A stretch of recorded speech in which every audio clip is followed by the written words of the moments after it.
and welcome to Seeing Through Glass. Now, if you follow me on Twitter, you will know that recently I've been talking a lot about getting a daily driver to run alongside the 4C.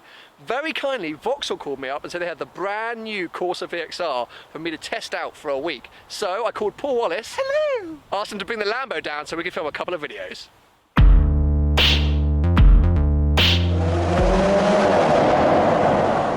So you may or may not have seen it, but Vauxhall actually filmed their own video recently of a Corsa VXR versus a Lamborghini. Now, in their video, they actually raced the two cars through a car park. As much as I wish we could do that, what we thought we'd do today is have a bit more of a sort of open chat about mainly the Corsa VXR, but some of the points where it can be compared to the Lamborghini Gallardo. So we're going to jump in the course. I'm going to chat you through all the things that I've experienced the couple of days I've had it, how amazing I think this car is, and how it compares to Paul's supercar. Now, before we get into the head-to-head, I thought I'd just give a bit of an overview of this car, because I have now had it for a couple of days, and I think it's important that you know what we're dealing with here before it goes up against a supercar, which on a traditional basis you'd be like, the supercar's going to win. But I'm not so sure it will in this video. So, the Corsa VXR, 202 brake horsepower, 0 to 60 in 6.5 seconds. This car has the performance pack on it as well, and it has the carbon fibre exterior pack, which makes it look awesome.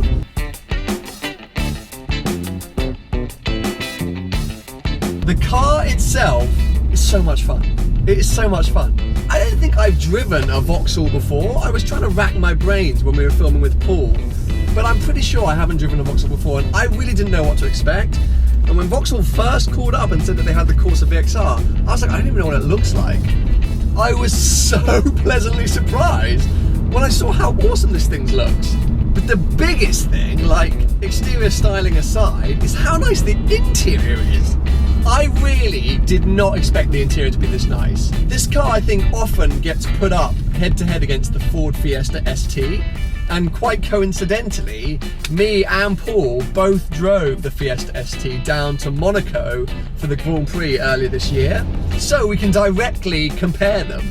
And immediately when I opened this door, I was like, wow, interior poops all over the Ford's interior. It's so nice in here. It's so like everything, all the leather everything's chunky. It feels like really good. Everything feels good quality. Like especially the gear stick has like a really nice feel to it. But just everything, like the entertainment system, it's a nice place to be with these Recaro seats as well. It's just winning in terms of interior.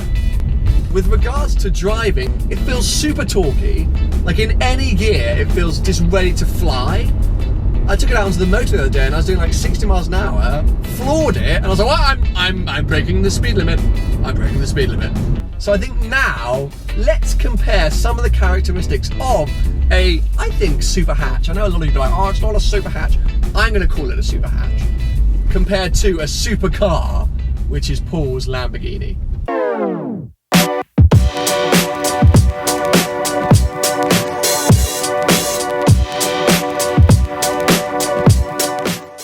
Ride quality. So obviously this car is a bit more sporty than the normal Corsa, so it's going to have harder suspension. The minute you take it on some B roads, man, it feels amazing. It really feels like hunkered to the ground. You can like fly in between corners. I'm saying fly a lot. This is not a plane, it is a car. But it is great in that side of things. Driving around the city, it's a little bit bumpy. A little bit bumpy. However, the Lamborghini,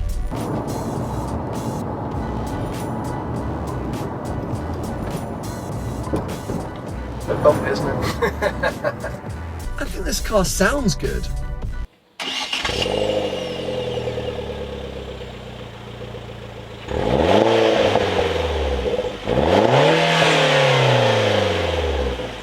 And compared to the Lambo? Yeah, that sounds quite good as well. Obviously the biggest thing and the most obvious thing is that this car is so much more practical than the Lambo. And yes, obviously that is to be expected, but again, super hatches or hot hatches, whatever you want to do, they aren't always super practical. Great seats, plenty of room in the back for adults, which you don't get in the Lambo. And the entertainment system, I think it's great. Like the kit on this car is awesome. I've got heated seats, I've got a heated steering wheel. I mean, that's amazing. Another key point is that this is a sporty car. It's a sporty little car. But you don't have to put up with the headaches of being careful over speed bumps.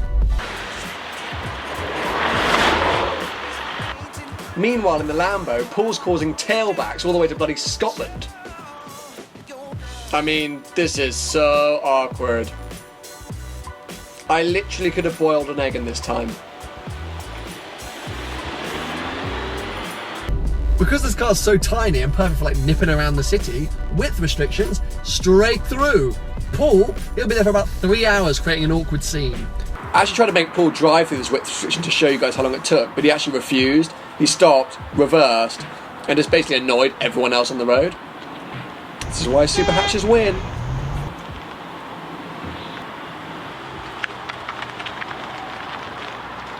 Fuel economy.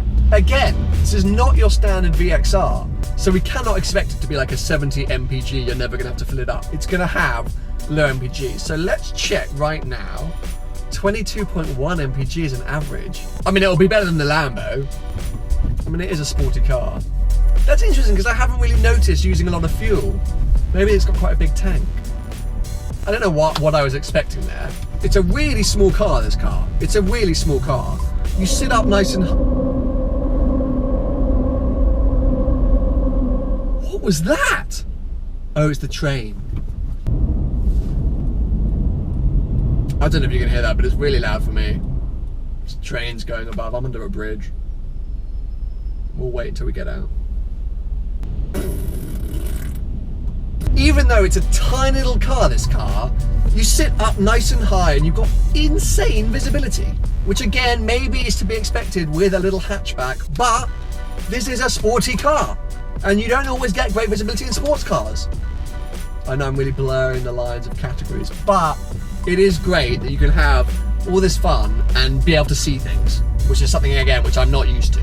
Against the Lambo, visibility, I mean, you just can't see anything.